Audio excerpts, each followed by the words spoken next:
Assalamualaikum warahmatullahi wabarakatuh. Sobahul khair. Kaifa halukunna? Darsun al-an at-tafsir.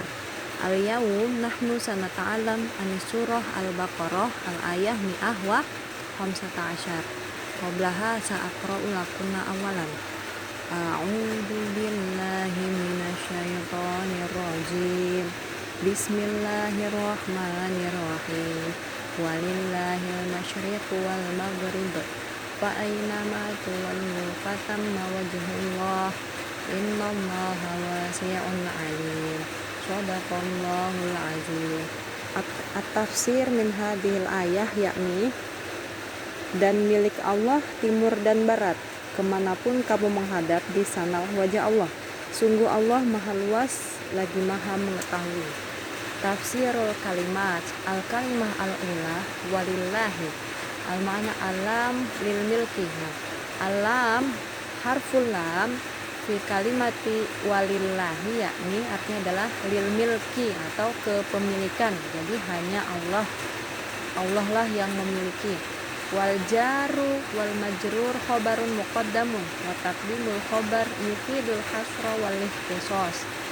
Nah, kemudian al-masyriqu wal maghribu makna makanu syuruqi syamsi wal kawakibu wa ghurubiha. Nah, al-masyriq itu adalah tempat makanu syuruq, tempat terbitnya matahari. Syuruq itu artinya terbit ya. Tempat terbitnya matahari wal kawakib wa ghurubiha dan juga tempat tenggelamnya matahari. Aujihatu asyuruqi wal ghurub atau al-maghribu artinya adalah arah asyuruq ya, arah di mana terbit dan wal ghurub dan tenggelamnya matahari ya.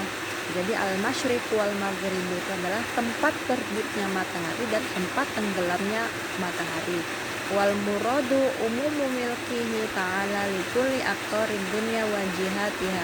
Maksudnya adalah bahwa segala yang ada di dunia ya, semua ciptaan Allah ya, segala sesuatu yang ada di dunia ini baik seisinya ya, itu adalah milik Allah Subhanahu wa taala.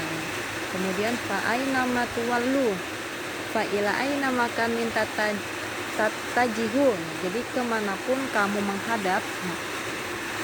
Wal jumlah syartiyah jawabuha qawlu fasamma wajhullah. Nah, jadi untuk jawaban dari kalimat fa aina tuwallu itu adalah fasamma wajhullah. Nah, kemudian fasama artinya adalah di sanalah ya, di fathita. Jadi fa-nya itu fathah ay fahunaka, artinya fahunaka artinya di sanalah.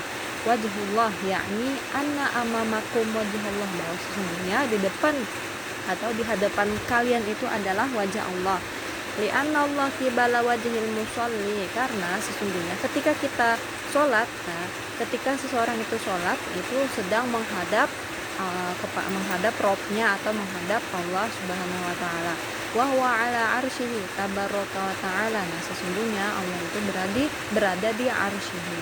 Wasi'un makna muhitun bi kulli syai'in atau maha luas ya. Alimun mudrikun lil umuri ala ma hiya alaihi, artinya mengetahui ya. Artinya Allah itu maha mengetahui. Kemudian al-ma'na al-ijmal yukhbirullahu ta'ala bitafarrudi bimilki aktorid dunya wa jihatiha. Jadi pada ayat ini ya Allah menceritakan bahwa betapa uniknya ya bitafarrudi, bahwa Allah itu memiliki ya mengakui bahwa semua yang dunia dan seisinya itu adalah milik Allah.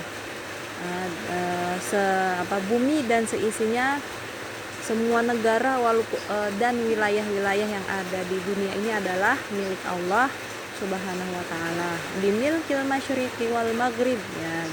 Kemudian Allah juga pemilik al-masyriqi wal maghrib yang memiliki arah timur dan arah barat. Wa ma min makanin illa walahu masyriqun wa maghribun. dan tidak ada tempat kecuali hanya milik Allah, baik itu masyrikun, baik itu arah terbitnya matahari, wa maghribun, maupun arah tenggelamnya matahari. Famah mata wajahal insan fi sholatihi ila jihatin minal jihad hasbama syara'allahu lahu fawajhullahi ta'ala kibalahu. Nah, famah mata wajana, walaupun ya seorang manusia itu atau walaupun seseorang itu menghadap ketika di dalam sholatnya itu menghadap ila jihatin minal, ke arah yang disyariatkan oleh Allah ya, fawajhullahi ta'ala kibalahu, ya arah yang disyariatkan oleh Allah itu adalah kiblat, maksudnya adalah kiblat, yakni Ka'bah atau Masjidil Haram. Nah, bahwa sesungguhnya adalah fawajhullahi ta'ala kibalahu, bahwa sesungguhnya adalah ketika kita sholat dan menghadap kiblat ya, sesungguhnya kita itu sedang menghadap kepada Allah ya, sesungguhnya kita itu sedang berhadapan dengan Allah. Kama sabata bidzalikal hadits anin Nabi sallallahu alaihi wasallam annahu qala idza kana ahadukum yusalli fala yabsuq qibala wajhihi fa innallaha qibala wajhihi idza shalla. Sebagaimana dikatakan ya, sebagaimana ditetapkan pada salah satu hadis Nabi yang berbunyi idza kana ahadukum, ya jika salah seorang di antara kamu itu yusolli, sholat, falaya besuk, artinya janganlah meludah, kibala wajhihi, ke arah kiblat, fa innallaha kibala wajhi, karena sesungguhnya Allah itu sedang berada di hadapan kita ya ketika sholat ya. Jadi riwayat atau hadis ini ya diucapkan oleh Nabi ketika ada salah satu orang sahabat ya itu meludah ke arah kiblat saat sedang sholat. Nah, kemudian Nabi mengeluarkan hadis ini ya, karena sesungguhnya ketika kita sedang sholat ya, kita itu sedang menghadap kepada Allah, jadi kita tidak dibolehkan untuk meludah sembarangan. Nah, seperti itu. Nah, untuk kelanjutan dari hadis ini ya nanti kalian kalian bisa pelajari lebih lanjut secara mandiri ataupun akan kalian pelajari di kelas yang lebih tinggi atau di waktu lain. Nah, kemudian untuk hadis ini rawahul Bukhari ya. Tsumma khatamallahu ta'ala an ayah bibayani ihaqatihi wa ilmihi bi kulli syai'in. Nah, kemudian Allah menutup ayat ini bibayani, itu dengan menjelaskan akan pengarahannya dan ilmunya akan segala sesuatu. Nah, kemudian mayustafadu minal ayah, yang pertama yakni infiradullah ta'ala bimilki jami'il aqtari wal jihad. Nah, ini artinya adalah keunikan yang Allah miliki. Jadi Allah itu Allah yang Maha Kuasa adalah raja dari semua negara dan wilayah ya. Jadi Allah yang memiliki segala yang ada di bumi ini. Kemudian jawazu istiqbalil musolli ay jihatin kanat haitsu ma syuri'at lahu. Kemudian diperbolehkan orang yang sholat itu untuk menghadap ke arah ayat jihatin kanas, ke arah mana saja, haitsu masyuri aslahu, sebagaimana yang telah disyariatkan, walau kana ila ghairil Ka'bah, walaupun selain arah Ka'bah, inda ta'adzurih. Nah, tapi ada pengecualian ya. Jadi ketika ada udur tertentu saja ya. Jadi kita boleh sholat tidak menghadap Ka'bah atau tidak ke arah Ka'bah jika ada udur tertentu, misalnya li'ajzin au syitbahin ya. Kemudian au finnafilah fisator, atau ketika dalam perjalanan. Nah, ketika dalam perjalanan misalnya kita berada di atas mobil ataupun berada di atas kapal atau pesawat ya. Nah, ketika kita ingin melaksanakan sholat ya, tidak mungkin kita bisa menghadap ke kiblat secara sempurna, maka ya Allah rukhsatan atau Allah beri keringanan ya. Jadi kita boleh menghadap selain kepada kiblat ketika dalam perjalanan ataupun li'ajizin atau sudah lemah ya. Kemudian wahada mahalul ijtihad. Nah, kesimpulan yang kedua ini merupakan mahalul ijtihad atau pokok pembahasan dari ayat yang kita bahas hari ini. Nah, kemudian yang ketiga, annallah yakunu qibala wajhil musolli hina sholati. Nah, sesungguhnya Allah itu berada di hadapan orang yang sholat ya, ketika sholatnya. Kemudian yang keempat, fadlul sholat, keutamaan sholat.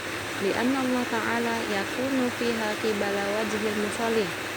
Ya, keutamaan sholat ya, karena ya sesungguhnya Allah itu berada di hadapan orang-orang yang sholat ya, atau Allah itu berada di antara orang yang sholat dan kiblat. Nah, seperti itu. Kemudian contoh yang kelima yakni itsbatul wajhi lillahi ta'ala haqiqah alal wajhi allaik bihi min ghairi tasybih. Nah, jadi ketetapan akan wajah Allah yang hakiki itu adalah bahwa sesungguhnya tidak ada yang bisa menyerupai atau tidak ada yang bisa menyamai akan wajah Allah seperti itu. Nah, kemudian yang terakhir, ihatatullah ta'ala wa ilmuhu bi kulli syai'in ya. Bahwasanya kekuasaan Allah ya akan segala ilmu atau mengetahui segala sesuatu ya. Nah, kemudian ada faidatun, artinya manfaat ya. Nah, khulasoh madalat alaiha bil ayah. Nah, jadi khulasoh itu artinya rangkuman atau intisari yang sudah pernah ditunjukkan atas ayat yang karimah ini adalah ada 13 asalata asyarata asabiqoh min syuruti sholah mayali. Nah, jadi ya sebelum ayat ini turun ya sudah ada ayat-ayat sebelumnya ya yang menunjukkan tentang ayat ini ya. Jadi di ayat ini itu adalah salah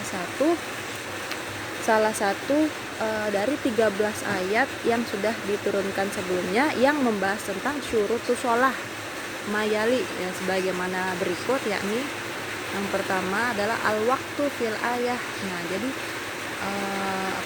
al-waktu fil ayah. Nah, waktu membahas ayat Al-Qur'an ya, atau surat yang salah satu ayat yang ada di surat dalam Al-Qur'an yang membahas tentang waktu pelaksanaan sholat itu ada di ayat Rokem nomor 31, 32, 33, 34 dan 35. Wayal hakubi al-adzan fil ayat Rokem. Nah, kemudian juga termasuk ayat yang membahas tentang adzan, yakni ayat yang berada di Rokem 37. Nah, maksud dari al-ayah rokmu ini adalah ayat nomor. Nah, jadi sebelum kita ketika kita memulai pelajaran tafsir ya, nah di sini tertulis ya rokmul ayah. Nih, sudah tunjukkan.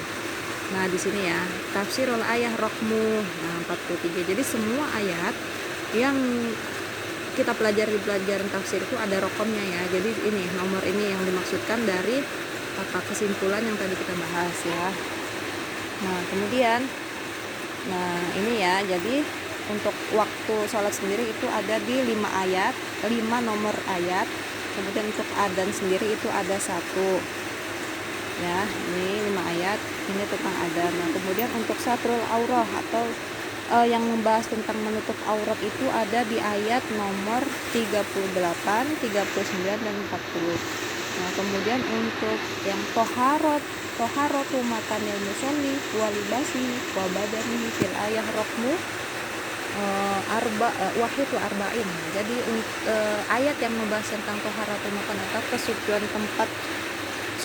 kesucian tempat untuk orang yang sholat beserta pakaiannya beserta badannya itu ada di rokmu ayah ini wahidu arba'in atau 41. Kemudian yang terakhir istiqbalul kiblah fil ayataini rokmu.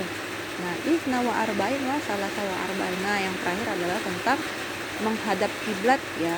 Itu dijelaskan di 2 ayat fil ayataini ya. Ini rokmu ifna wa arba'in wa salasa wa arba'in. Nah, matahin pun ahwat. Alas nahtatim darsana yang biqiraatil hamdalah. Syukran. Wassalamualaikum warahmatullahi wabarakatuh.